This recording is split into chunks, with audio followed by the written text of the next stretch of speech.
You'll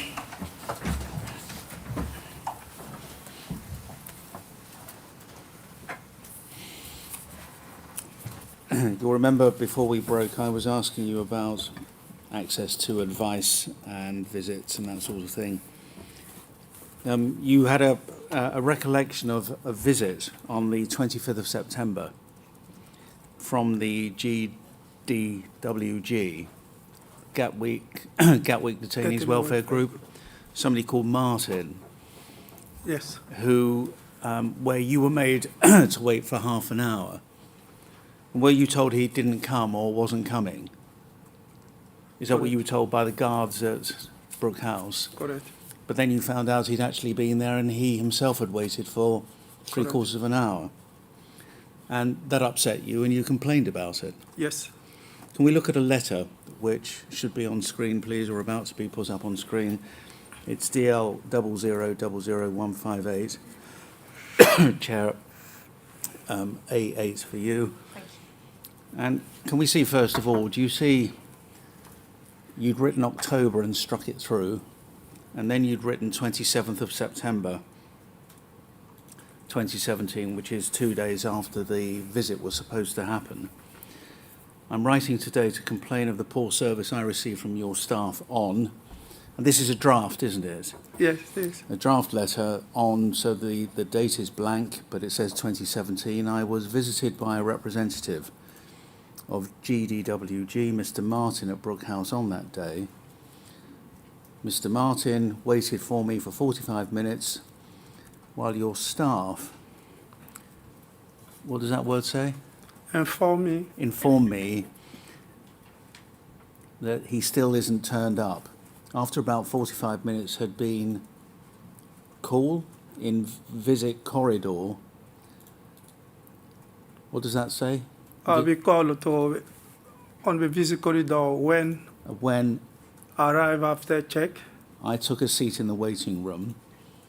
Then after 5 minutes, one of the officers came to inform me something. Visitor, he is gone. My visitor. My visitor has gone without offered anything by way of apology. Yeah? Is that what you said? Yeah.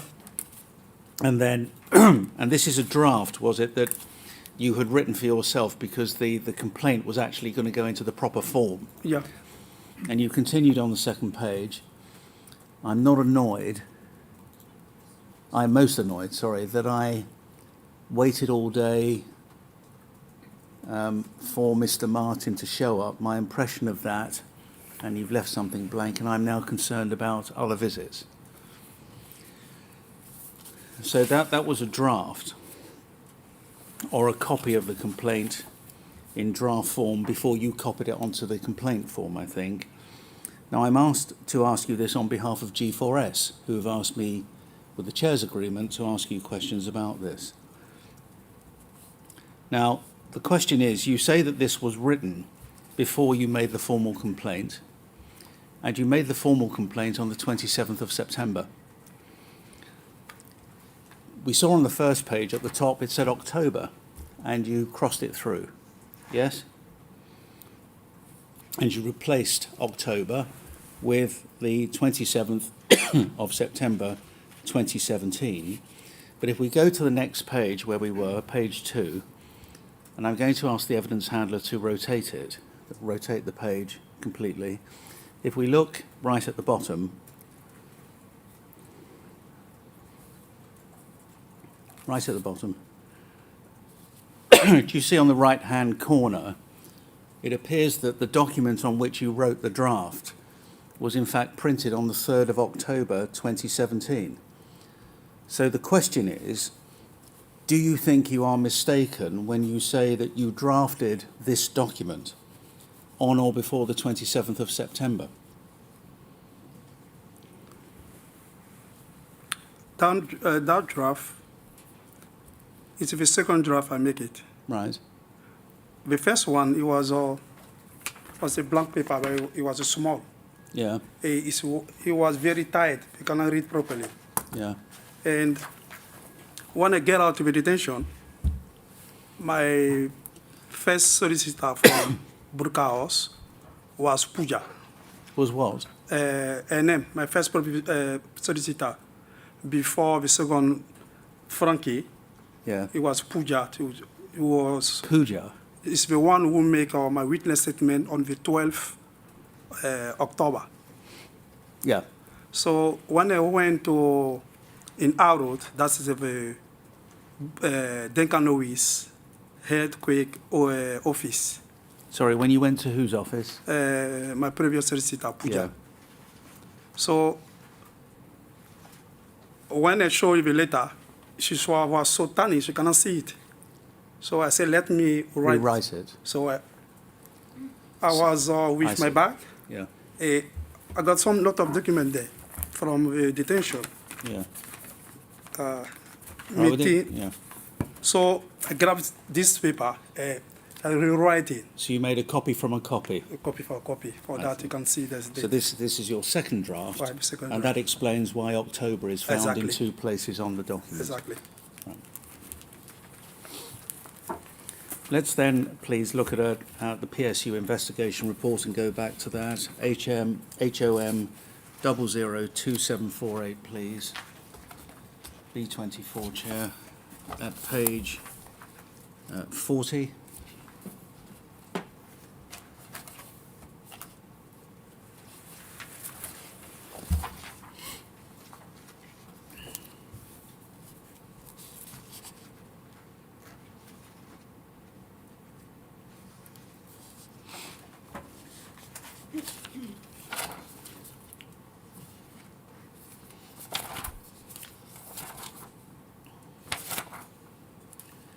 Right at the bottom, you have allegation 10 at 710 that the IT system in Brook House is so bad that it made it difficult for you to send emails to your lawyers. So that was another of your allegations, allegation 10. Let's go to page 42, please, just before the allegation 11 appears at 710.7. And the conclusion there was on the evidence and to the balance of probabilities, I find the allegation that the IT system at Brook House was so bad that it made it difficult for you to send emails to your lawyers, part substantiated. And it was part substantiated only because there was, according to the investigator, other means by which you could communicate with your solicitors. All right? So that's what became of that allegation, still dealing with the same topic of the difficulties that you had in communication there. And the other means of communication, if we were to read into the investigation report, were phones and fax machines, or machine. Right, let's look at another topic, please. Rule 35 at Brook House. If we go to back to the medical report, please, DL 000040 at page 41, B3, Chair. Page 41.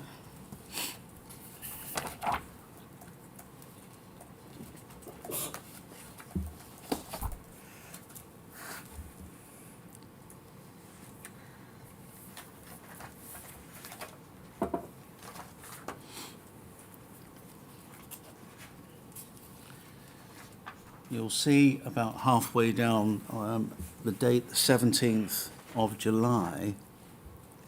17th of July. So if we get our bearings, this is to the day, in effect, 2 months since you were first detained.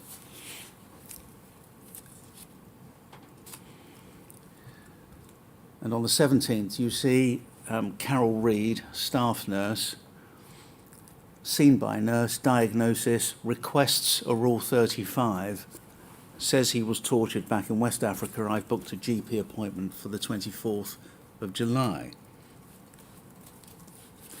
When did you first understand Rule 35? You told us earlier that at first you hadn't even heard of it. When did you first become aware of it? Was it at the Verne or elsewhere? The first on detention, it was the Verne. Yeah. And on Brook House, I didn't know that was the right to ask after the Rule 35 because, firstly, my first time on be there on the 18 May on the early hour, nobody told me about that. Okay. And is my brother MP, Your brother's MP? number Mention. F. Yeah. I got a letter there who she will send the email to me, Yeah. ask me to request a Rule I see. 35. So that's how you knew. And she explained me what is a Rule 35. Yeah. Did Nicola Wells, the healthcare assistant, Carol Reed, the staff nurse, did she know what Rule 35 was when you asked for it? No. Is that why she referred you to a GP, or? She was a bit confused. I think she was not aware about that. Yeah. She is like, she was ignorant about Rule 35. So I was also in shock about healthcare in detention. Yeah. Don't know about Rule 35. Now, tell me this. This is the 17th of July. It's the first time you requested a Rule 35 report.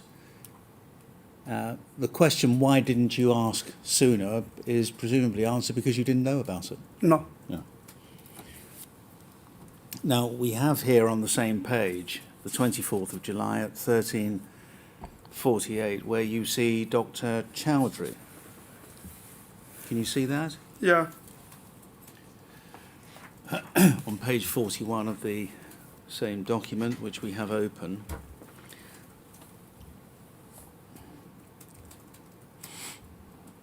History: patient claims he was tortured between 2000 and 2007 in the Ivory Coast.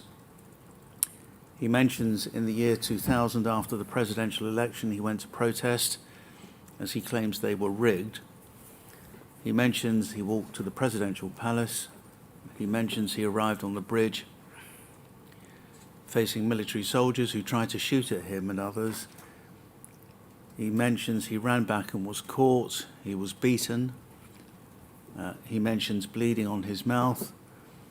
Mentions he was beaten on the buttocks by a metal object and passed out, waking up in hospital. And there's more information here in this report. Certainly the attendance note on the medical records. You say in your witness statement you felt rushed through this appointment. Is that how you felt? That the doctor rushed you through it? Yeah, he did. How long did it take? Do you remember now, the whole appointment? It didn't last for 20 minutes. I'm also asked to ask you this on behalf of G4S. You also said in one of your witness statements that you felt intimidated by how the doctor carried out the assessment. Yes. Why were you intimidated?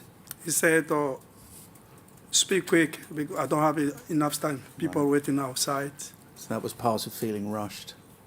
And he stopped me to explain what I went through back home. Because it's not about some kind of story or fairy tale to sit down or to talk about my torture. And he didn't have a compassion. So he Only was, things are, I was waiting for him, his compassion, kindness. Yeah. He didn't give me that. Well, it's like he doesn't care. Did you complain about that to anyone at the time? I spoke to Martins. You spoke to Martin. Yeah. It still hurt me. And did you receive the Rule 35 report after the appointment?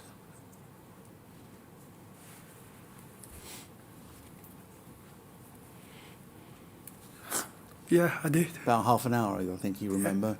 He told me to Wait. wait outside, Yeah. and then he emailed me for the nurse. And then the nurse came back to me. She handed me the Rule 35. Yeah. And when you read it, did you discover that there were two parts that were incomplete? I saw it, but I don't know how important Yeah. he was to put. I didn't know that. Shall we tell everybody what the two parts that were incomplete were? First was a body map, yeah, you remembered? The second was, And the second was whether continued detention would harm you. yeah, Yeah. that is regarding to my mental health. And your solicitor at the time noticed, because you must have passed the report to your solicitor noticed the absence of those two things, and were you told to go back to the doctor? Even of medical justice, Yeah. the lady who communicated with me that time, Teresa, Teresa? yes, and fax the report to Teresa. Yeah. As you said, it's incomplete. It was so somebody, Teresa at Medical Justice, to whom you faxed the report, said it was Yeah. incomplete. I got on my email. Don't worry. So you go back to, or you tried, do you go back to the doctor? Yes, I did. I have to book again another Yeah. appointment to see the doctor. And one of the things that you recall Dr. Chowdhury telling you Yeah, was that the Home Office had told doctors not to complete those sections. it's what he told me that when I asked him. Yeah. Do you remember how long after you went back to see him? He taken me, I think it's a week, I don't know. A week. Yeah.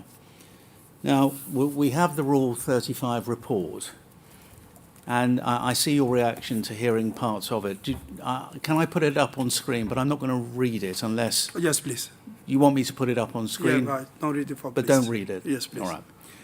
HOM 002582, Chair B5.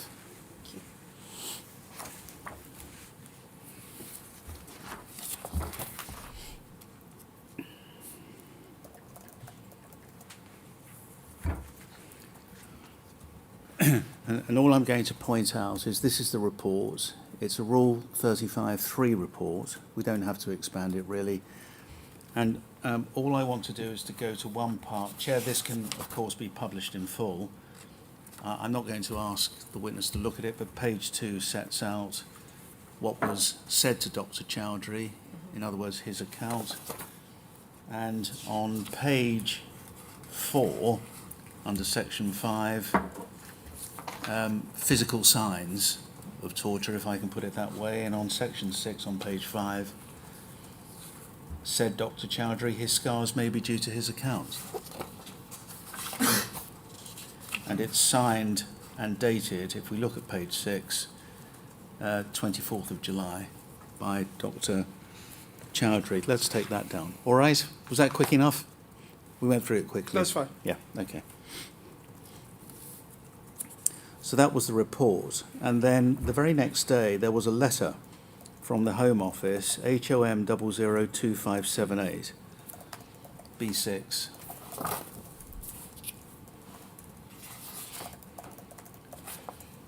And I hope you don't mind if I read a few lines of this letter that you got. If we look at the top,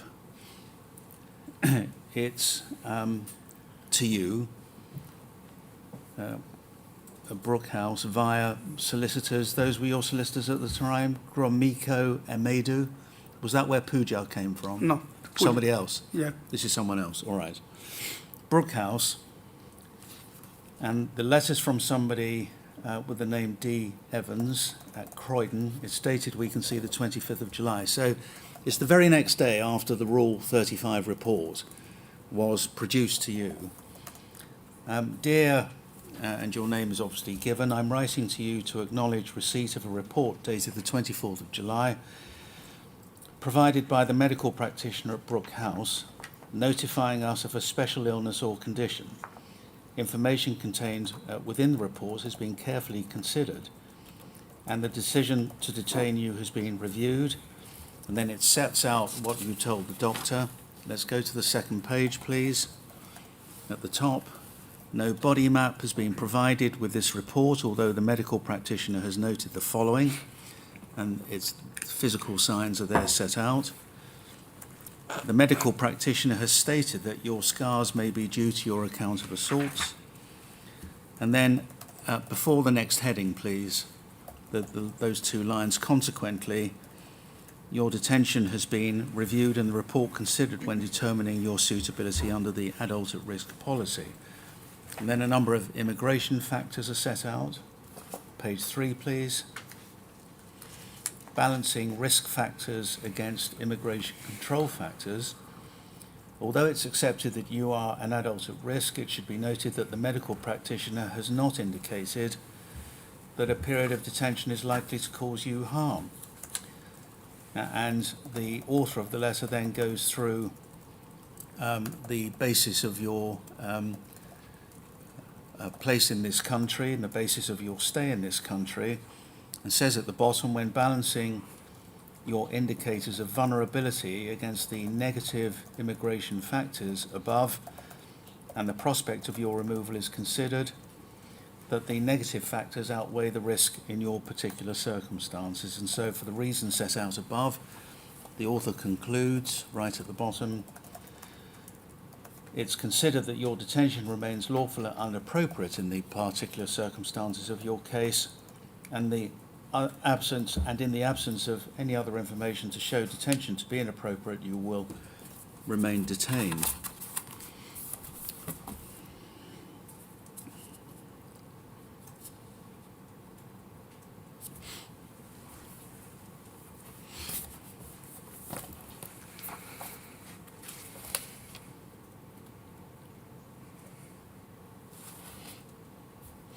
And can I just point out, Chair, I'm not going to go back to the letter at page 2. I said we don't have to go back to the letter. In relation to your claim, the account was considered to meet the definition of torture as set out before in that letter, but it was accepted the evidence provided meets level 2 of the policy. As such, you are regarded as an adult at risk under the policy. In level 2, Chair, is that there is relevant professional evidence, for example, a medical report, social workers report, confirming that the individual falls into one of the protected categories of persons at risk. Thank you.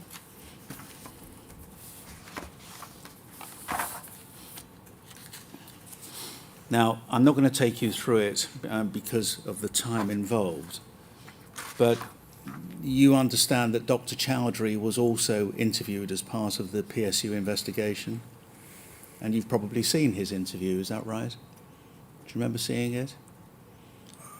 It might be. Yeah. One of the things he said is he didn't use body maps because he describes physical signs rather than body maps. Do you remember him saying that to the PSU? No. You know, take it from me, he did though, and counsel behind me will correct me if I'm wrong. And Chair, for your record, it's HOM 002564. It's in your bundle at Diviner 13. Thanks. And the other thing he said, that had he had concerns about your continued detention, he would have said so. And the fact that what he called no Part C was completed meant he had no concerns about your continued detention. Do you remember now him saying that in the course of his interview? Do you remember that? No. No. And he denied that he'd ever been told by the Home Office not to comment on the effects of detention. He said that was a matter for the Home Office, and he said there was a blurred line, in effect, between his decision-making and that of the Home Office. Let's go back to the PSU investigation report. Yes, Sir. do you want to say something? Yeah, want to correct something there about the doctor. Yeah.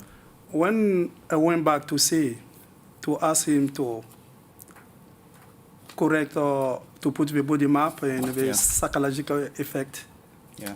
she refused to do that, saying that Yeah. you don't have to do it for Home Office time. Yeah. And then I insisted. He said, I told you that you must to do that because my solicitor, Teresa, he was so nervous. He, Dr. Chowdhury, was nervous. Very nervous. Like I tried to tell him he didn't do his homework. Yeah. So I was stand there and look at him. He was stand there, look at me. He said a word to tell him. He said that you know that I know you can cope. Say that again. You know You know that I know that you can cope. cope. Yeah. I was in shock. I look at him. The nurse who I think she's Nana, she was there. She bore her head, and I feel so immediately, and then I've standing there for 1 or 2 minutes. He told me that you have to go. And then I walk out of the door, I went back. Yeah. And then that's the end of the story. Thank you. Let's go back, please, to the PSU investigation report, HOM 002748, this time at page 34, B24.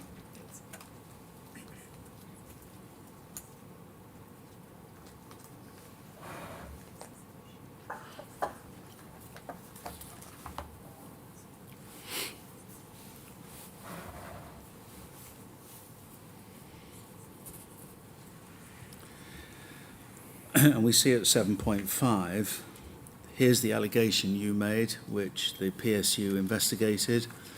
The Brook House officers informed the doctor not to complete Rule 35 assessments fully.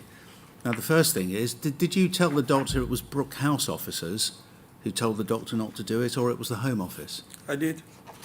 Do you understand my question? I did tell the PCRU that the doctor told me that his Home Office to tell him not to do it. Well, that's my question is, why does the allegation 5 read it was Brook House, not Home Office? Do you see what it says? Brook House officers informed the doctor not to complete Rule 35. It doesn't say Home Office, does it? No. No. There's a little more information we get, though, if we look at paragraph 751. No, 751, just where you were, thank you. Said that on the 28th of July he'd questioned, that's you, why the doctor completing his Rule 35 assessment hadn't completed the body map and the impact detention was having on him and the likely impact of continued detention.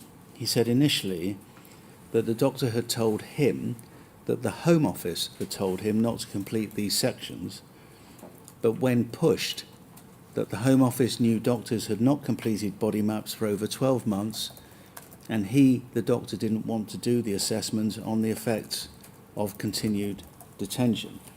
That's if I may so say, a particularly clumsily written paragraph, but at least there it accurately records that you had been talking about the Home Office, right? Let's please go to 7.59 on page 35 and the rest of that page. The most concerning section was the assessment at section 6. This asked for Dr. Chowdhury's reasoned assessment of why, on the basis of the detainee's account, together with his own examination and clinical findings, he was concerned that the detainee may have been a victim of torture. There was a list of areas to address, including impact detention is having on the detainee and why, including the likely impact of ongoing detention. Dr. Chowdhury chose not to address any of these. In terms of why he had objective grounds for his concern, he stated, which is what we saw on the document, his scars may be due to his account. There was no assessment about the continued detention or anything else. Next paragraph, can we just expand the last 2 paragraphs, please? Dr. Chowdhury said that the clarity about who made the decision about continued detention was a blurred line. In his evidence, he was quite clear that he didn't feel that the decision about detention should be merely his and a clinical one. I was concerned, that's the investigator, about the lack of his comment being construed as an inference there was no concern. If so, then just put it and take the mystery out of it all. And then it goes on to say the DSO, Detention Services order on Rule 35 was very clear, as was the assessment form and instructions Dr. Chowdhury had in front of him. It's acknowledged that Dr. Chowdhury is making a number of these assessments daily and his reluctance about making a clinical assessment in case things changed. However, that shouldn't detract from the importance of the process of the individual before him. And then the last two paragraphs under this section, please, 7, 5, 12 and 13. Likewise, I was concerned that the case owner had not queried the missing information and had just made her own assessment on an assumption that no impact stated meant there was no impact on continued detention. That's a reference clearly to the letter of the 25th of July, which I read out and which you had received. These will be addressed in recommendations. On the evidence and to the balance of probabilities, I find the allegation that Brook House officers informed the doctor not to complete his Rule 35 assessment unsubstantiated. It was Dr. Chowdhury who decided not to complete a body map and not to comment on the impact of continued detention, and not Brook House officers or the Home Office as implied. Now, can you begin to understand why the author of this report seemed to think that you were talking about Brook House officers rather than the Home Office who had given this instruction to doctors? Do you understand that? Do you understand my question? It's a bit complicated, but the whole... That's meaning that each way the decision will be taken by the doctor is on-win. You don't have to do it. I'm Or sorry. what does it mean? No. What I'm saying is, do you remember how we read that the PSU, the author Yeah. from the Professional Standards Unit, the author of this report, seems to be suggesting that what you were saying is that Dr. Chowdhury had received his instruction from inside Brook House. But your allegation was that it was the Home Office instruction that doctors should not complete reports, Yeah. body maps. That's or, the feedback to the doctor. What I asked you to do, he said to me, it's the Home Office to tell the doctor to do it. Yeah. Perhaps there's no point my asking you the question, but all I'm asking you is whether you can understand why the author of the report turned the Home Office into Brook House officers. No. You don't understand. Okay. I hope it's clear what I'm asking.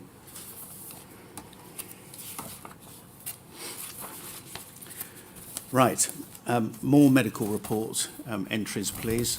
Let's see how we go. Back to DL 000040, please, and we'll begin at page 40 and then work our way through some chronologies.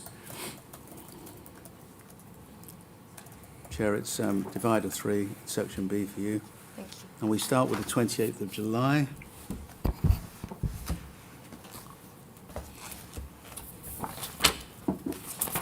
At page 40.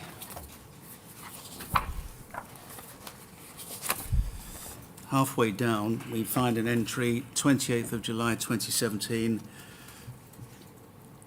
at 15:20, halfway down on the page, but as we have it up on screen, the second entry. Patient mentions depression. Here you're seeing Dr. Chowdhury again, and sleeping problem, and also has nightmares. Would like to start mirtazapine. Had this before explained, will start, and to review if not improving.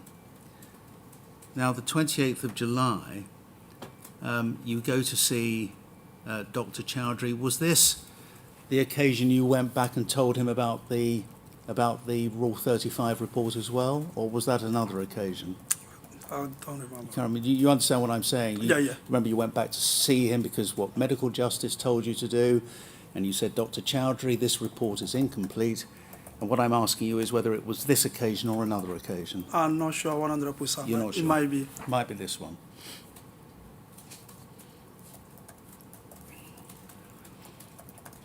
And please, if we stay on the same page, the 29th of July at 10:59, this time you're seeing Sheila Trower, a staff nurse, for more than 2 weeks unable to sleep, has flashbacks of being tortured back home by police, started I suspect I'm pronouncing this horribly, but mirtazapine this morning and has an appointment with relaxation group.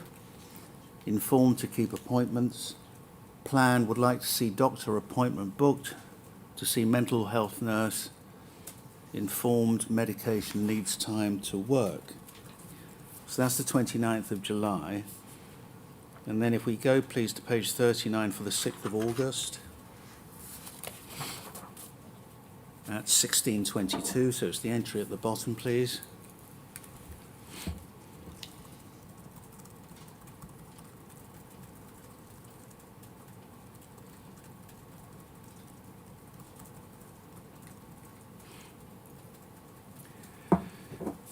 You see James Newlands, the mental health nurse, then, on the 6th of August.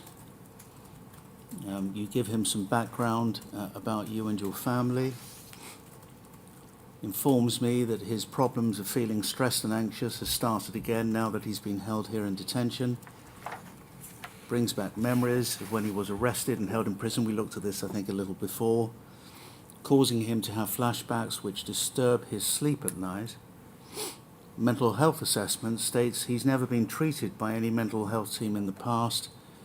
Whoever said that his GP prescribed him something from 2010 to 2011 can't remember the dose, but says he stopped taking it when he felt better.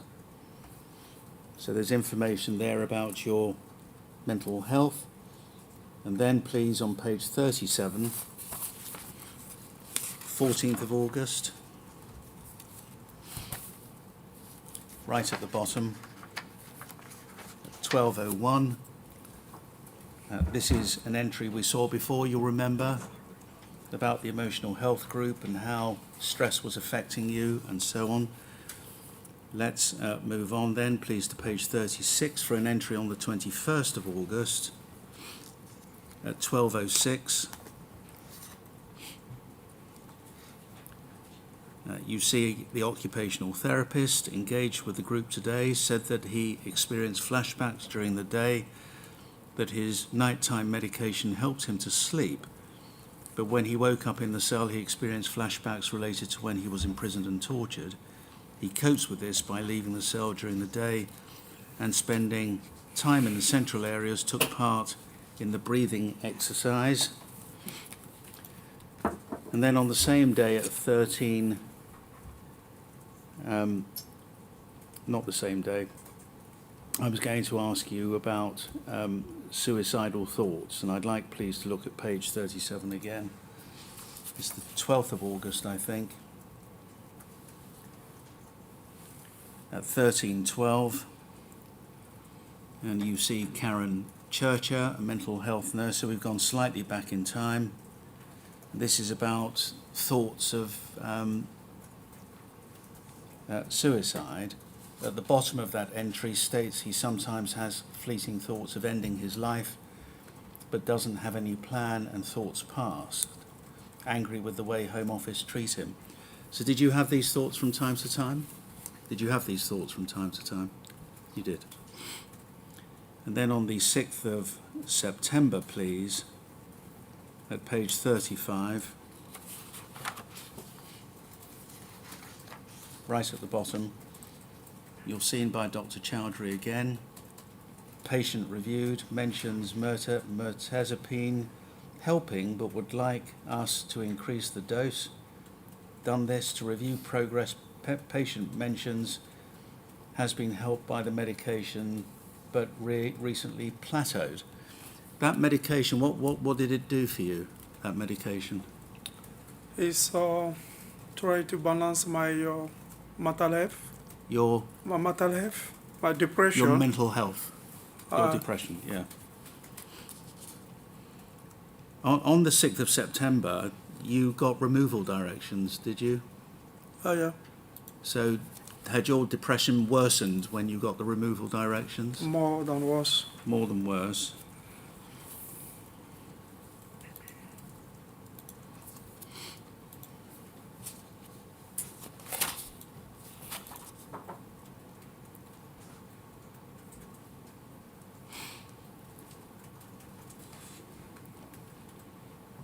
And on the next day, the 7th, if we look at the top of 34, please, page 34, the 7th of September,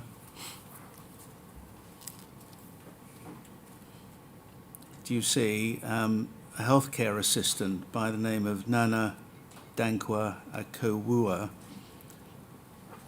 was called at 5:30 by a wing officer because detainee CO complaining of abdominal pain on examination, and so you've got all of the examination entries there. Patient advises he's had this pain since yesterday evening, and you were advised paracetamol or for analgesia and to attend the clinic at 9:30.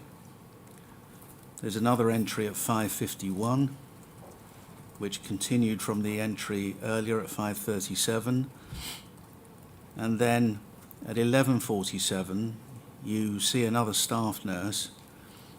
11:49, came in complaining of stomachache but not happy to wait till next week. Was advised to take paracetamol but claimed he's taking, when checked on records, nothing was taken. An appointment to see MO, medical orderly perhaps, and a slip being given. Not happy to wait for next week, was expecting for one appointment for headache and another for his bellyache, which I explained that he should explain everything to MO. And then we see on the 8th of September, you were referred to the GP. What was the stomachache problem about? What happened? What was that? What brought that on, do you think? It's because of I can't hear you. You'll have to please come closer to the microphone a bit. it's because on the letter I received concerning my deportation. Yeah, the removal directions. Yeah. Yeah.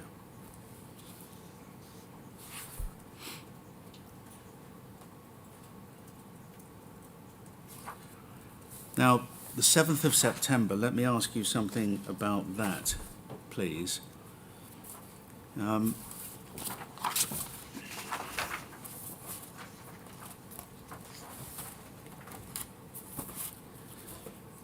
I wonder if we can put up on screen a different document, please, for the moment. Because you were someone who made lots of notes about your treatment, and I just want to show you one.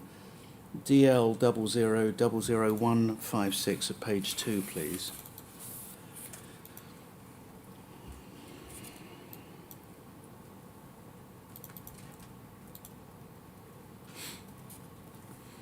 And you see right at the top the second entry by letter D, abused by a nurse in the healthcare.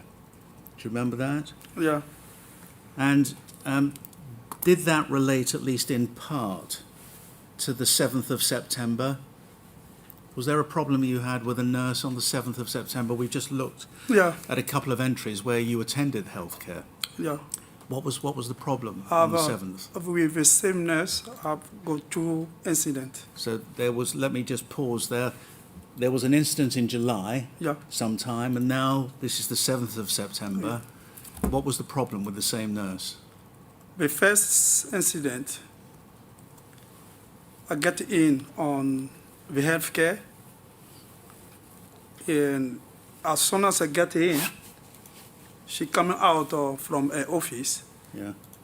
asked me the reason why I'm here in front of adult detainees. So there were other detainees waiting Yeah. for healthcare. Yeah. So this nurse, this is in September, yeah? Or July you're talking about? July. She comes out and says, why are you here in front of other detained men? Yeah. And what she wanted you to explain your personal Exactly. problems in front of other people. Exactly. And so, firstly, it's the way she asked me. She was so aggressive way she asked me. Yeah. And I felt very uncomfortable. Yeah. I had to explain in front of the other detainees why I'm here. Yeah. So I replied that it's unrude, inappropriate It's not appropriate. to ask me. And did you say that she was rude? Yeah. Yeah. To ask I you. said, it's so rude to ask me that. Yeah. And then she moved to another detainees to ask again the same question she asked me, Of him, of another man. another man. Okay. And then all detainees, around 4 or 7, you start to tell her that she's wrong. Yeah. And she went back in the office. Another colleague come Colleague. Yeah. and she tried to settle things down. Okay. So that was July. Yeah.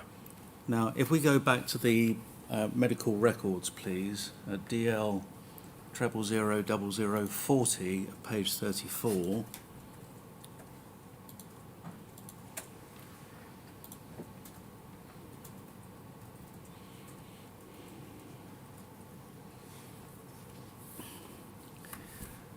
And if we look at the entry for 11:47 on the 7th of September, so it's about the 5th entry down, the nurse I think you're complaining about is Mrs. Nombuela Silali. Is that the one? That is the That's the one. African lady. I don't know her. No. You do. But is She's that not Africans. well? Do you think that was the woman or No, that nurse, Yeah. she came after the first one. The first one is the same who July. Oh, Shall be Are you saying, forgive me, let's look at the earlier entry for the 7th of September then. Do you remember the name I first tried reading out? Nana yeah. Dankwa, is that the one? No, That's not her either. it's another lady. It's yet not- another one. Yeah, it's So another. not either of those two? No. All right. What happened on the 7th of September? And I didn't sleep. Yeah. I was under. Let me explain, please, because I had to break out all my feeling to deal with my mental health. Please, you are here to accept the fact that, and I didn't sleep all the night that day because I'm under high stress. So on the early morning, when I get out, we open our cell, 8 o'clock.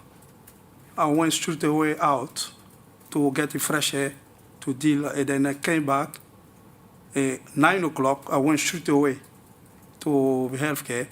We are not yet ready to take any patient.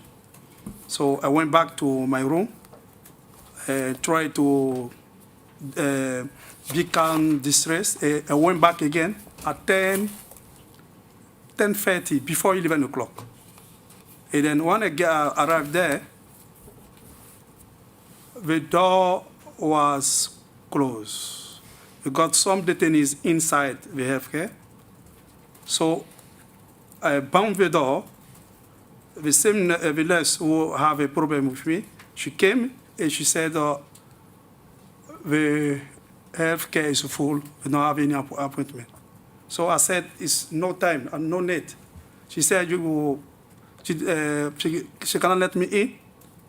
And she walked away back without assisting me. So to seeking the intention, I carry on to bang the door.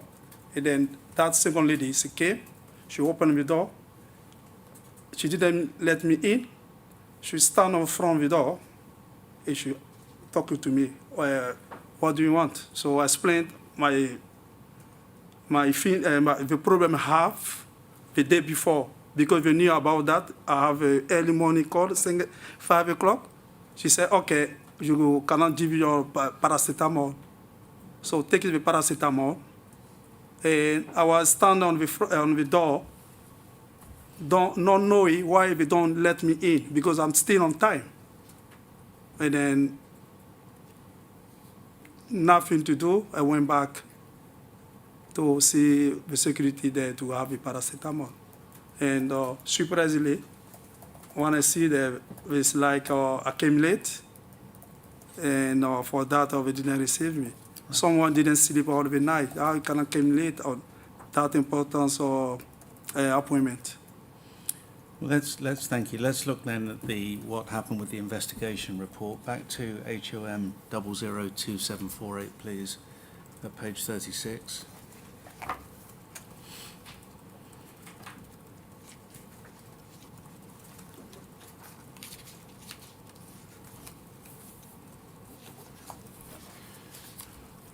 And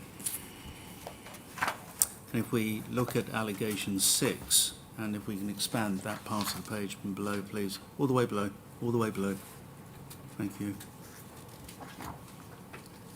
That on the 14th of July and the 7th of September, a nurse in healthcare had allegedly been rude to you, denying you access when the waiting room wasn't full, and asking you to reveal medical details in front of other detainees.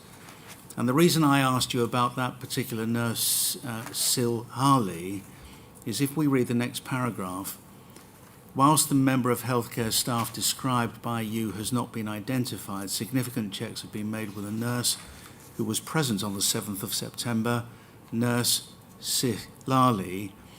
This was to check the process for detainees accessing the nurse clinic. But you say it wasn't her at all. It was somebody else. She's because of a two nurse, Nana, Yeah. with another nurse, the African lady. The one who you don't quite good. Yeah. She's not European. She's not African. All right. But you're saying that wasn't her. If Silali was the wrong one. I didn't say that. Well, when we looked at the medical records, you did. I asked you whether it was Nurse Dankwa or Silali, and you said not Silali. Silali, Yeah. I don't. She's what is the background? I was asking you if that was the nurse you were complaining about, Silali. No, I want to know that firstly. What kind of a background is Silali? I can't tell you. I don't know. Because the person who have a problem, she's not African. She's not right. European. Okay. She is Asian, East Asian or. All right. It may not matter very much, but all I want to show you is the final paragraph at page 37, going into 38, that on the evidence, right at the bottom, on the evidence and to a balance of probabilities, I find the allegation that on the 17th of July, which is curious because it was the 14th, and the 7th of September, a nurse in healthcare had been rude to you, denying you access at the top of the next page when the waiting room was not full, and asking you to reveal medical details in front of other detainees unsubstantiated.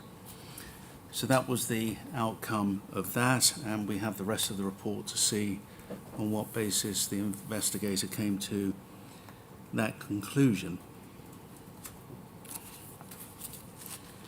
And then can we look back to the medical records, please? DL 000040 at page 32.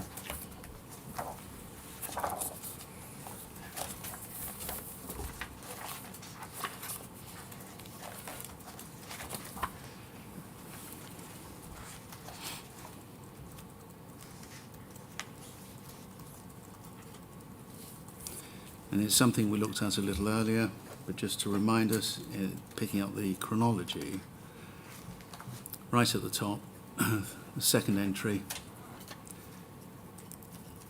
At 11:29, you went to see another mental health nurse, Skeet Jitter, seen by triage nurse, seen in clinic, spoke about feeling anxious, especially at night when the rooms are locked, spoke about stomach issues, waking when he hears noise outside, and the overview notes included that it was suggested to you that your issues could be anxiety related to being locked, and it was suggested you could consider asking for a transfer to Tinsley House. And you'll remember we looked at that a little earlier.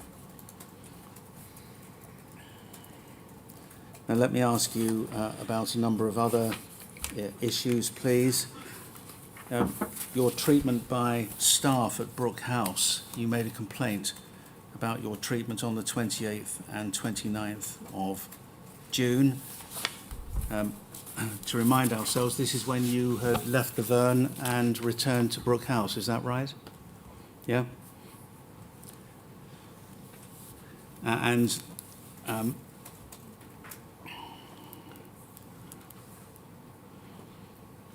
And this was the day, you'll remember, the 29th, when the removal directions were going to be put in effect.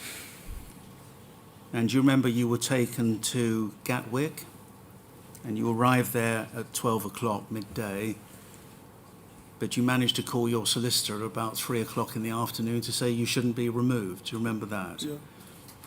And was there a guard, an officer at Brook House by the name of Tomset?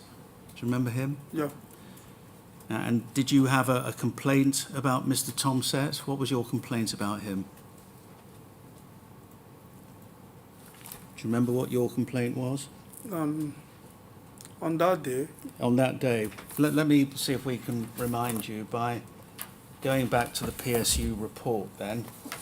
There are other documents, but I'm not going to take you to them just to save a little time. But if we go back to HOM 002748, please, at page 27.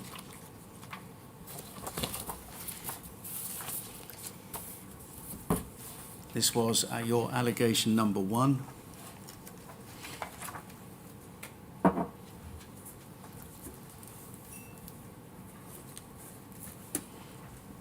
And if we can just look at the allegation that on the 29th of June, prior to leaving your room, DCM Tomset was rude to you, saying, "Pack your stuff and get out."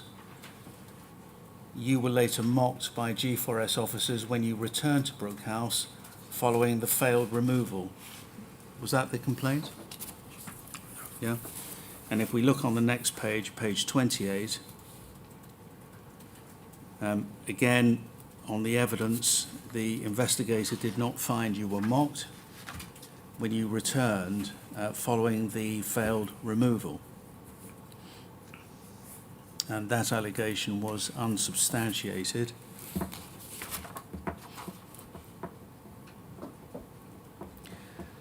And if we want to know what happened to what you said about Tomset, if we go back to page 27, paragraph 7.1, Tomset couldn't recall the incident, and the roster showed he'd been a wing officer on the induction wing on the 29th of June.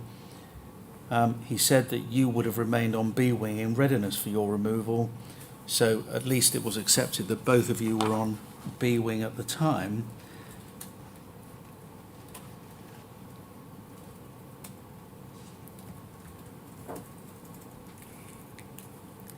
And at 7.1.3, in the second part of the paragraph, you asking Tomset to wait a minute, given the timescales, could have escalated the situation to the point that Tomset felt he had to be direct to encourage compliance. And so it doesn't particularly seem that any particular finding was made about him, but the rest of the allegation, unless I've missed something, but the rest of the allegation was, as we see, unsubstantiated. And then there was an allegation you make. Did you want to say something? I would like to come back to on the 7th of September Yeah, for my way back to the detention on the 29th, about the officer who mocked me yeah, on the reception, yeah, about Darrell Thompson, what he said on that day on the early morning, to have a proof of all that situation. When I have my interview on the 26th or 27th with the PSU, it was in the 20th of December. 20th December, in Croydon, Yeah, when I make that complaint to her, she asked me the question that, where is the proof to make my accusation very accurate? I told her, you still have the CCTV on the detention center, because my first day in the detention center, when you make the induction, we told us that any abuse, any physical threat any aggression to any member of staff, any detainees who will do that will be prosecuted, go to the prison. So I told her, the CCTV is working there, so it will be better for you to get back to check the CCTV, start from the healthcare. You will see what happened on the 7th September. You will see what happened on July, and you will see my way back to the detention, and then you go to find the truth. If I tell the truth or not. She told me that the CCTV will be delayed. So I said to delete the CCTV in one important place, it might be last maybe 6 months or a year before we delete. She said, whatever. I said it's not serious. Because if you take things seriously about a building as in detention, you have to have a CCTV accurate on time in case if somebody died or somebody will be attacked physically. It's the obvious proof who will tell themselves the truth. What I say, what he said, is he say, my say. So the only things to confront the truth is the CCTV. You are still down there, you are telling me the CCTV is not working. And I understand why she didn't give me one copy of the audio I asked for. Because if I have a copy of audio, my solicitor, Frankie, will sit down there, will listen, and she will know that a lot of pieces of information have been missing deliberately. I can say that. That she didn't give me a copy audio because she knew what she got to do. Right now, we are still down there inconsistently because it's what I say, it's because of what the healthcare say, it's because of what the G4S say. So say, who tell the truth? The only thing to procure the truth, it was be the CCTV. But you don't have a CCTV. She didn't give me the audio to listen. She write what she want to write. It's up to her to write, but I don't agree with what the PSU did. If she was right to write the law, to say the law, she should provide the CCTV. So it's that update I want to make. Thank you very much. You've made that clear, thank you. 14th of August, I'm going to deal with this briefly. Did you have a complaint that another detainee threw a bucket of water over you and a roommate? Yes. And you went to the wing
But you remember we're not naming any of the detained men. Yeah, please. sorry. No, don't apologise. It's easily done. So, the fact remains that you made a verbal complaint, and nothing was done about it. Is that the point? Yes. And let's have a look what happened as far as the PSU is concerned. If we are in that document, we are at the bottom of the page 30, at 7.3. Your allegation was, allegation 3, that on the 17th or 18th of August you were allegedly assaulted by a detainee on D-Wing staircase, which you reported to a G4S officer, but no action was taken. And at halfway down the next page, at 7.3.4, just let me finish. All right, this allegation we'll see was unsubstantiated. The investigator said, without anything more, and on the evidence, I find the allegation that on the 17th or 18th of August, you were assaulted by a fellow detainee on the staircase, which you reported, but no action was taken, but for some obscure reason, that was an unsubstantiated allegation. Yes, what did you want to say? For all detainees or people who work on Brook House, Yeah,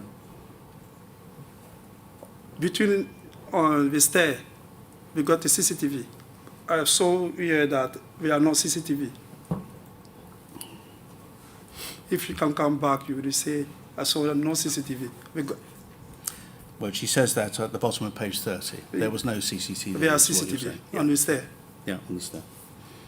So you're saying if it was a proper investigation, they should have got No, CCTV? That's the one. The second one Yeah. is that be abused. The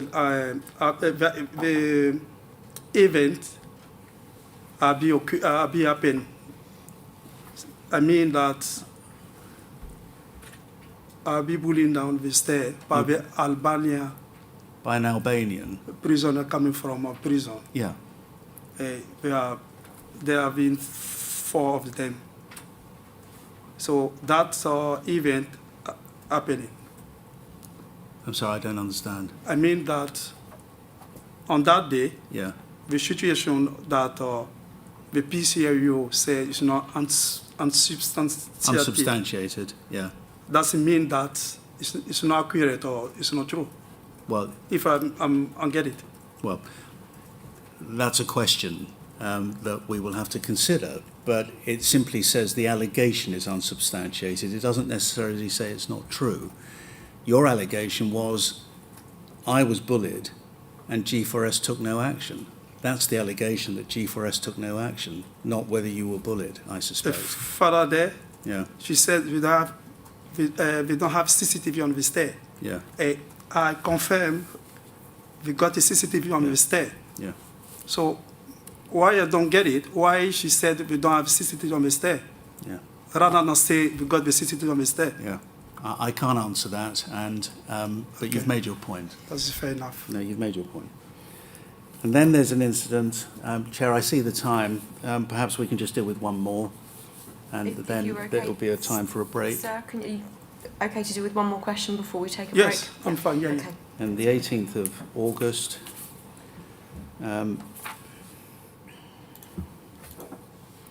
there was an issue about a friend with a T-shirt. Do you remember? A Barcelona T-shirt. Yeah, it's my cellmate. And was that taken from your cellmate, and it was worn by the person who took it the next Yes. day?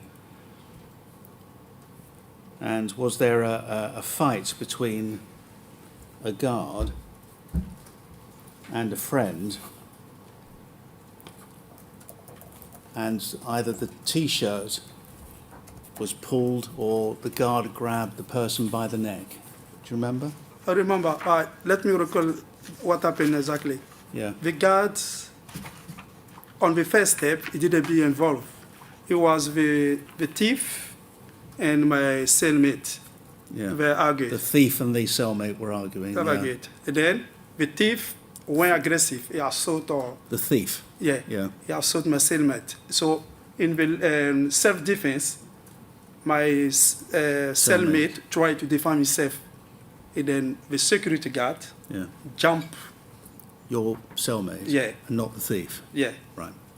Can I just ask you this? Because it's been pointed out on behalf of G4S that you've said slightly different things about what happened, and although none of this is going to be terribly important, I'm going to ask you anyway. When you made a statement on the 12th of October 2017, do you remember about that witness statement? You said that it had been the T-shirt which the guard had pulled. When you spoke to the PSU on the 20th of December, you only mentioned the neck, that the security guard had taken the person, your roommate, by the neck. But when you came to make your witness statement to the inquiry, in your second annex to it, you mentioned both the T-shirt and the neck. Can you remember which it was? Did the guard have the T-shirt? Did he get hold of the neck, or did he get hold of both? He grabbed the T-shirt to Yeah. my cellmate. The fight is broken. We start to fight it. Yeah. And then you move him the next step to his neck. And you're demonstrating like a stranglehold. Yeah. Yeah. And that one, everybody get involved. Yeah. So it was both the T-shirt and then the neck. Yeah. All right. Okay. Thank you. Well, Chair, that might be a good time to have our short afternoon break. And can I suggest we come back and ready to start at about 3:30? Yes, thank you. All rise.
Rise. Thank you.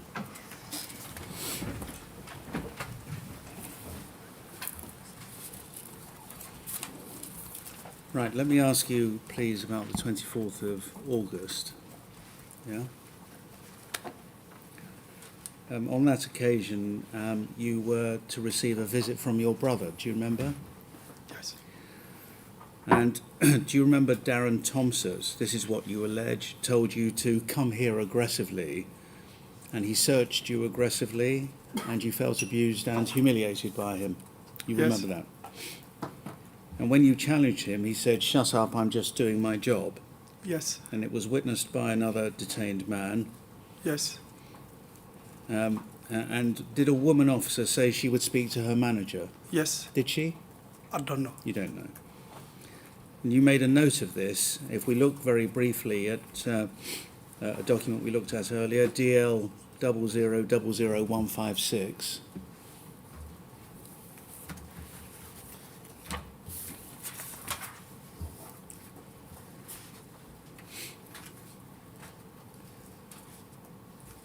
Page 2. And we see by letter F, 24th of August, written in French, abused again by Darren in the visitor corridor. Yeah? And the PSU finding, let's just briefly look at that, HOM 002748, page 31. This was your fourth allegation that the PSU looked at.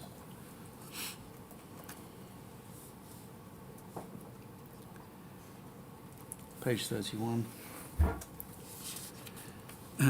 Allegation 4 at 7.4, that on the 24th of August, prior to a visit from his brother, you were allegedly frisked extremely aggressively by DCM Darren Thompson, and this intimidated you. Again, before you make the point, no CCTV is what's being said here. And then we go, please, to the foot of page 33. Based on the evidence, I was satisfied that even if Thompson had been present on visits and conducted the level A rub-down search, which I have already expressed doubt about, then the search that he described to me was the level A rub search required for all visits.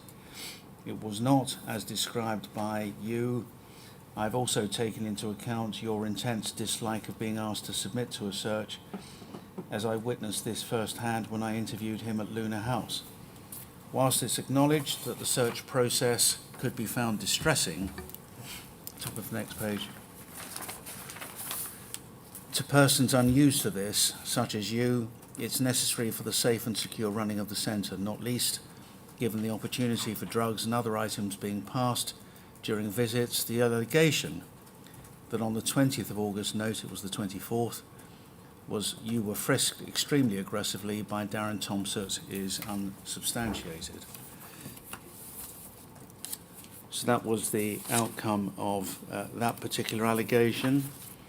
You then complained on the 13th of September, or in relation to an incident on the 13th of September, that you were spoken rudely to by a security officer, Bonnie Spark, when you were on the phone to your solicitor. You say that you had no signal for your phone, it was lock-up time, and you were told to get back into your room. Is that right? Do you remember? Bonnie Spark. And the allegation is allegation 7, which we find on page 38 of the document, which is up on screen. That on the 13th of September, you were allegedly spoken to very rudely by Bonnie Spark during the lock-up for the evening mealtime. And that one, if we look at 39, page 39,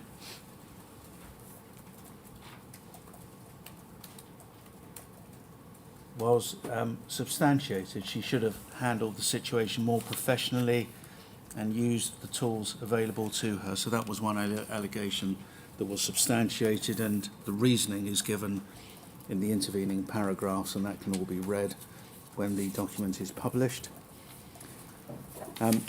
Further allegations you made in September, the 26th or the 27th of September, is you had returned to your room having been to church, and you found your room was in a mess when you got back there, and you spoke to a wing manager.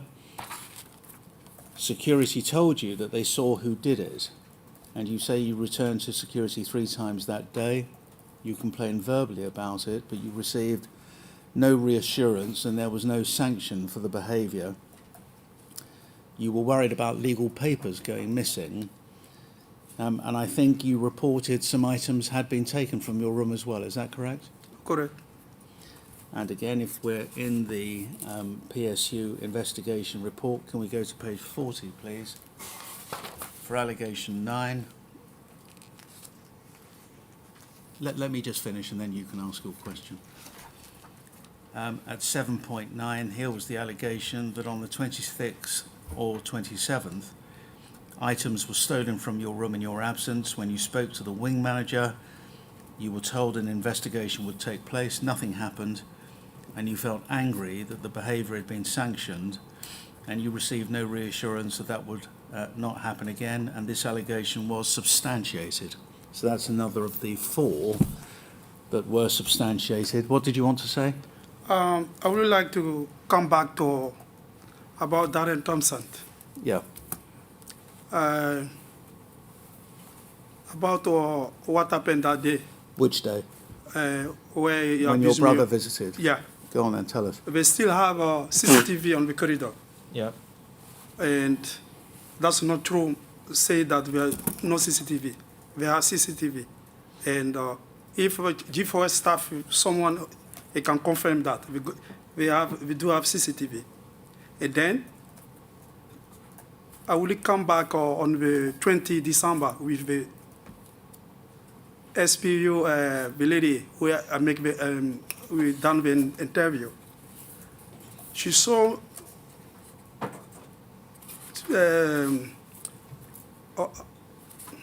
she showed me the picture of Darren Thompson, and I confirmed it's him the one. And she told me that she received a lot complaint about him. So I asked, what you done with the complaint?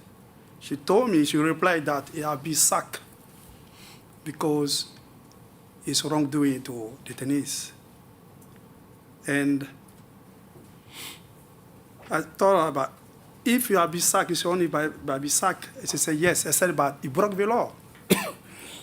If you broke the law, sacking is not something is enough. Because he done a lot of wrongdoing to detainees, he abused detainees. And sometimes, I'm sorry to say that, he acquired all detainees that time agree, even me, is racist. And all the detainees there talk about that. And then he had been wrongdoing with Saki. And then she make the report there. I saw there is an unsubstantiated. So I still struggle with this word. I don't get it. Why I don't get it? What does it mean? Because it's like, I don't know if it's true or is no wages to be lot of ways to the it's true. So, sorry, repeat that, please. I didn't understand. I don't get. You don't know if it's true or is false. It's false. Yeah. And what you're saying is you struggle with the word unsubstantiated. What that means. Yes. All right. Well, we know what you say, and that's something that we will discover. Thanks. All right.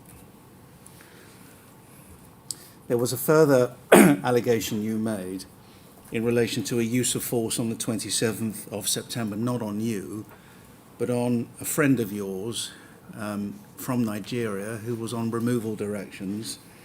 And do you remember you heard fighting to remove him? He wasn't your roommate.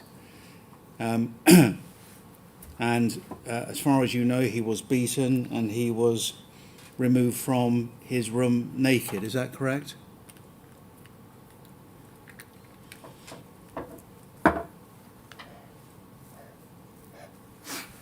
Is that right?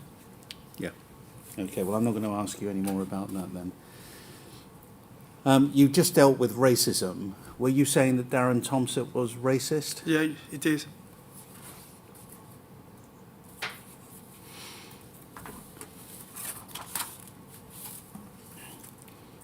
We have Darren Thompson's interview with the PSU. It was in January of 2018. I'm not going to put it up. HOM 002547. He denies, just so I can tell you what he said, and you may know this, he denies being a racist. He said he'd been called racist a number of times, but he was just doing his job. Do you accept that? You're No. shaking your head. You No, don't. it's not true. And what makes you say he was racist? I found out myself. Yeah. Well, tell us, what experience do you have of his racism? The day I got my direction, Yeah, I your mean, on the removal. 28 June, come back to the van. The next day, Yeah. I had to go to the Gatwick airport. So the day you went to Gatwick and came back. Yeah, he came on the morning Yeah. and he told me that I had to pack my stuff That's and right. to get out. Yeah. But what's the where was he racist? I come in. Give me a second. It's the way he came in aggressively. Yeah. When he told me, take your stuff, get out, I tried to tell him that his colleague, a lady came before him to tell me to get ready, should he come to pick me up. Yeah. So I tried to tell him the same way. He refused that. He aggressively told me to take the stuff to get out. Yeah. The second experience I have with him, personally, is the day my brother came to visit me. Yeah. And then, the way he touched me, I was in shock. But nobody even didn't touch me like that. Yeah. And then, at the same time I get it, because I'm already knew about him, about the first time I've been, about some friends in Brook House that say he's racist. So it was so obvious. I realized my own experience, it is. And then for that, I complained straight away. And another detective who witnessed what happened is jumped to come back to secure me, to complain to him. He told the other detainees to mind his own business. So that's quite shock. And then I said, yeah, I'm agree that what people say is true, because myself, I saw it in my proper eyes, it done it to me. Yeah. But answer my question. I just want to answer you to answer it. Of all of that, what is it about your experience with him that you say made him racist? That's what I want to understand. The first time he came to pick me up, Yeah. the way he talked to me, Yeah. when I went back, when I went down to meet the lady to take me to the Gatwick airport, Yeah. arrived on the reception, he told me to go quickly on the lady. So I went there. So that one, they don't treat people like that. The way you treat someone, Yeah. despite his color of his skin, you have to give him some respect. Yeah. No. Well, everybody agrees. But tell me this: are you saying he didn't treat men who were not of color in the same way? Personally, yeah, because people in detention, I'm afraid to say that in the white collar, never complain about him, but it's only the black collar. Oh. So The that's complaint- what makes you say he was Yeah. racist. Okay. So why you don't behave of the same way with your other color, Yeah. only of the black people? Let me ask you about something else. In August of 2017, you lost a bail application. Do you remember? And you went to your room and you didn't leave your room for a couple of days and you didn't eat. I simply want to know this. As far as you knew, did anybody know you weren't eating? Say again? Did anybody know that you were not eating? I don't get it. You were refusing food.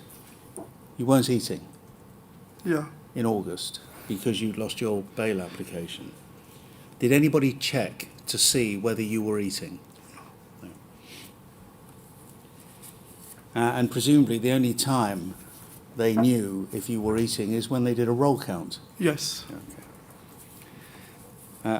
You, in your first annex to your witness statement and in your 12th of October witness statement, you say a lot about spice and drugs. I'm not going to ask you any specific or general questions about it because you deal with it at some length in the statements, but I do want to ask you about something else, a document we've not looked at yet. It's HOM 002540. Put that up on screen.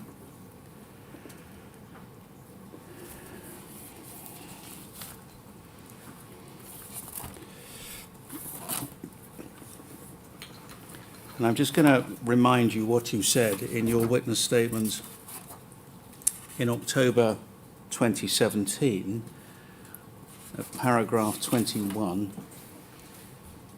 Do you remember saying you were invited to a meeting with a care officer on the 16th of September at 11:20 in the morning, and she asked you what complaints you had at Brook House, and I filled in a form and indicated I didn't feel safe at Brook House.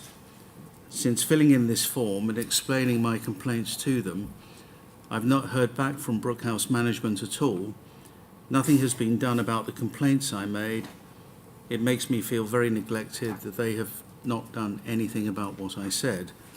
They clearly don't care about the welfare of detainees. I feel non-existent here because everything I say to staff is not really listened to. Can we just understand the witness statement is dated the 12th of October. Were you still in Brook House or had you been released by then on the 12th? Release. You'd been released, and you said earlier that you thought the 4th of October. Yes. All right.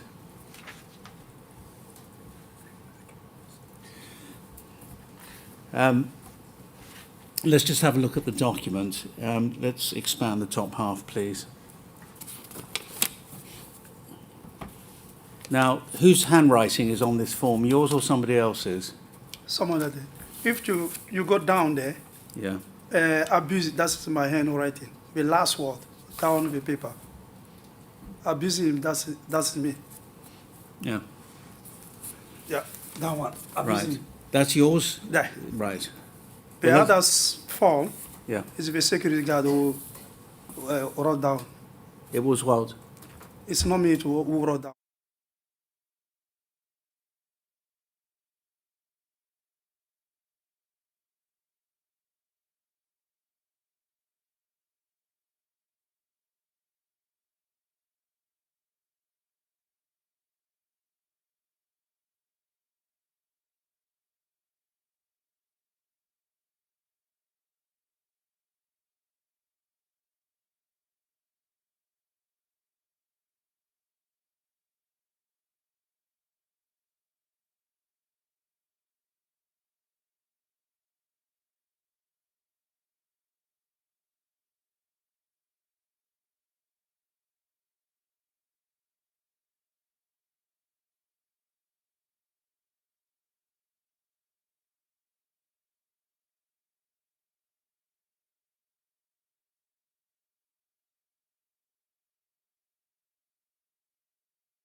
So,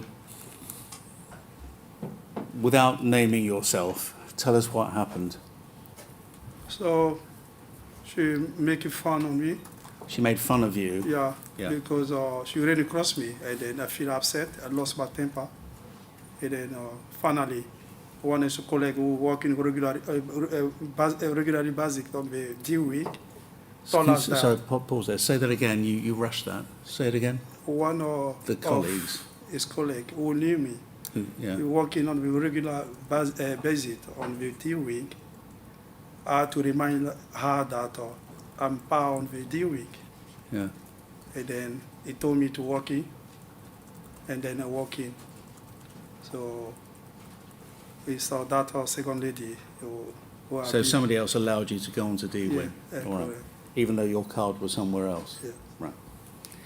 Let's look at the other entry on this document. Does the detainee feel safe on the wing or the centre? No. If not, or if no, why not, and what has been done?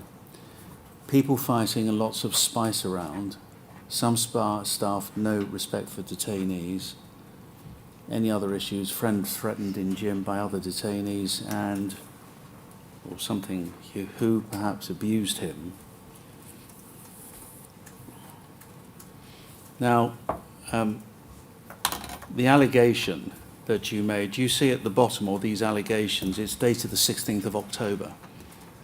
That month appears to be wrong. It had to be September. Because If you'd left by. if you look carefully, the officer who filled this form, he didn't put his name No. on the top of the page. No, there is no name. Secondly, when he filled that, on my knowledge, he didn't put the date that day. So you So mean it was blank. blank no at the name, top and blank at the no bottom? date. So you mean So completed it later, or was this completed in front of you? it was completely in front of me. But the date, it was No dated date, afterwards? no name. So it was And dated then right now I afterwards? can see the date, but Yeah. no name. All right. And if we go back to the PSU report, HOM 002748, at page 39.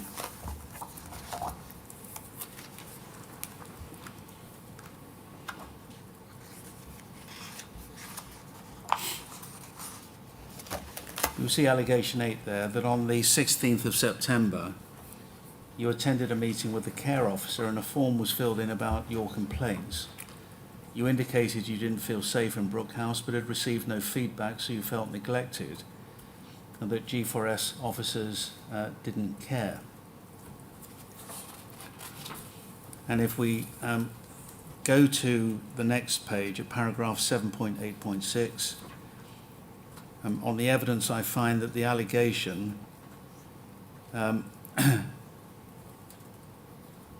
you indicated you didn't feel safe in Brook House but had no feedback, so felt neglected and the officers didn't care, is substantiated. So that was one of the substantiated allegations as well. All right? Yeah.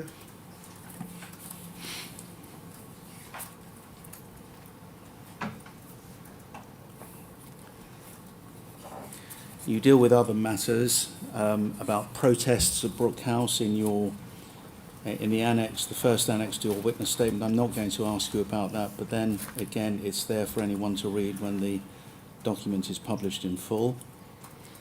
You then talk about the management of complaints at Brook House.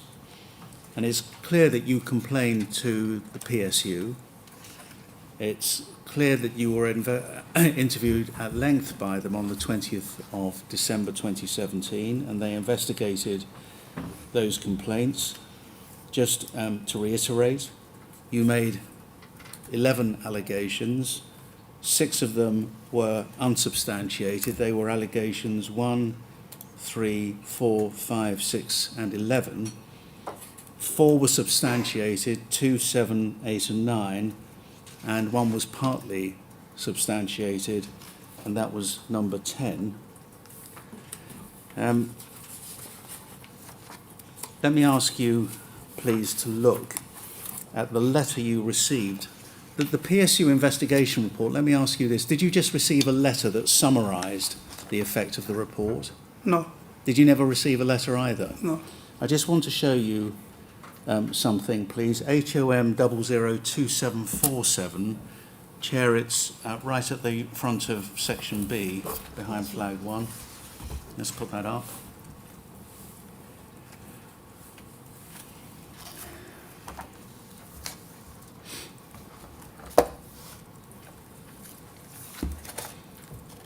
And you see it's headed Professional Standards Unit, and it's addressed to you with your cipher, D668, and it says underneath, sent to GLD to issue. And the GLD is the Government Legal Department. Can you see there's no date on it? It's dated blank, and it sets out all the allegations and the conclusions which are in the report, which we have gone through in some detail. And if you go right to the end, and I'm going to ask you to look at page 17 into page 18 of this, we'll read it together at the foot of the page on 17. In conclusion, you raised 11 allegations ranging from inappropriate conduct by staff to officers ignoring complaints and providing insufficient feedback on any complaints you raised. You only ever raised verbal complaints and never used the Home Office complaints mechanism.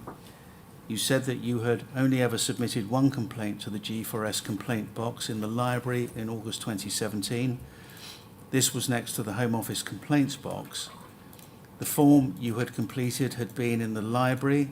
You received no response from G4S, so did not use the formal complaints process again. You had not used the Home Office complaints process because a friend of yours had and was then removed, which is something you have told us about. The investigator says, I conducted checks with Brook House to ensure there was only the Home Office complaints box, as there should not be and not a separate G4S complaints box. They confirmed that there was only the yellow Immigration Enforcement complaints box, and this was on each wing. In the library, there is a grey Samaritans box and a red Immigration Enforcement box labelled Complaints and Requests. There's no box with a G4S sign on it. The detention centre form advises, number 9, advises the detainee to place the form in the yellow box. G4S are copied in on the complaints that are sent to detention services. G4S provided the list from August 2017, and there were none from you. Of the 11 allegations, I found 6 unsubstantiated, 4 substantiated, and 1 part substantiated. Turning to your policy issues on the guideline issues to G4S and Home Office staff on what to do, if a detainee raises the fact that spice is being used in the centre, and there are 4 dots on the Rule 35 assessment and who makes the decision regarding continued detention, the accommodation, including the toilet facilities and the time that detainees are locked up, and any breaches to Articles 3, 5 and 8 in respect of the conditions at Brook House and the lockup. And then a final couple of lines, feedback on how the Home Office are monitoring how G4S are attempting to control how drugs came into the centre, and it's the investigating officer there is Helen Wilkinson. This looks like a draft letter. It's not dated and it's not finished. Did you ever receive this letter in final form? Never. How did you then, when did you first find out about the results of the allegations you made? From my solicitor. And when was that? 2000, You were interviewed in December 2017. I think so, a year after that. And can I tell you, before you answer, the report,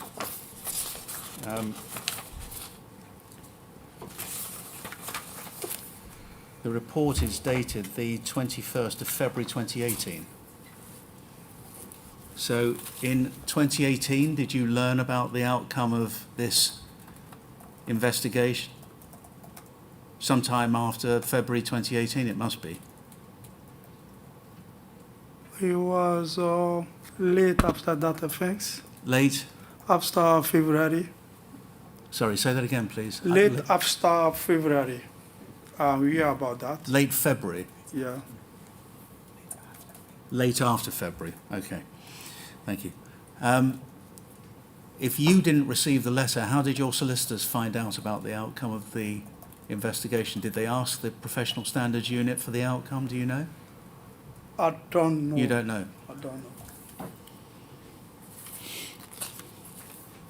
But by the time it was finished, you'd been released. Sure, yes. And in fact, by the time you were interviewed, you'd been released, because Yes. you'd been released in early October. October. Yeah. All right.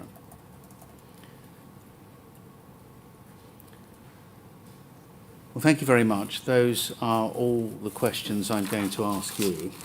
Chair, I don't know if you have any questions for the witness. I don't, sir. Thank you. I really appreciate you coming to give your evidence. So it's been a difficult day with the IT problems, and Yeah. it's not an easy experience anyway. So I'm very grateful. Thank you.